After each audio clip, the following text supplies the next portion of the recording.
जनजातीय समाज की निस्वार्थ सेवा, समर्पण और गहरी संवेदनाएं, यही पहचान है वनवासी कल्याण आश्रम की।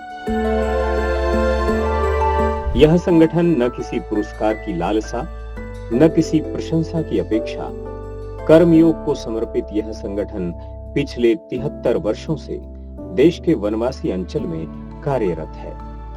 वर्षों से समर्पण का यह दीपक जल रहा है और इसने वनांचल के अनगिनत घरों के अंधियारों को दूर किया है।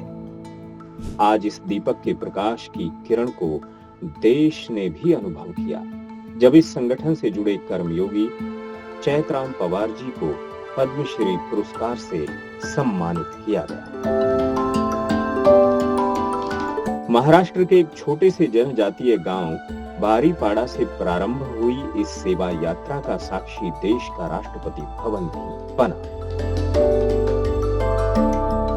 35 वर्षों से अधिक समय से ग्राम विकास के क्षेत्र में अथक परिश्रम करने वाले चैतराम पवार जी ने अपने साथियों के साथ जिस समर्पण और निष्ठा से कार्य किया, वह केवल एक गांव या राज्य की नहीं बल्कि पूरे देश के लिए प्रेरणा है।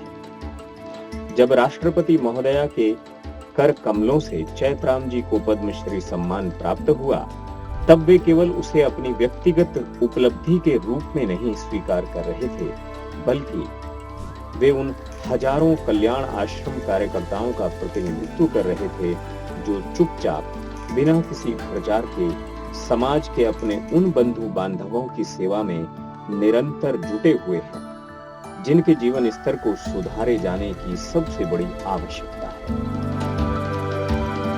यह पुरस्कार केवल चैतराम जी का नहीं है, यह स्वावलंबन, सामाजिक समरसता और ग्रामोत्थान के लिए समर्पित हर उस व्यक्ति का सम्मान है जो मैं के स्थान पर हम की भावना से कार्य करता है। मैं नहीं हम, ये भावना ही भारत के मूल स्वभाव का आधार है जिसे वनवासी कल्याण आश्रम पोषित कर रहा है। यह समर्पित कार्यकर्ताओं की वह जीवन साधना है जहां पुरस्कार लक्ष्य नहीं होते, लेकिन परिणाम अवश्य बनते हैं।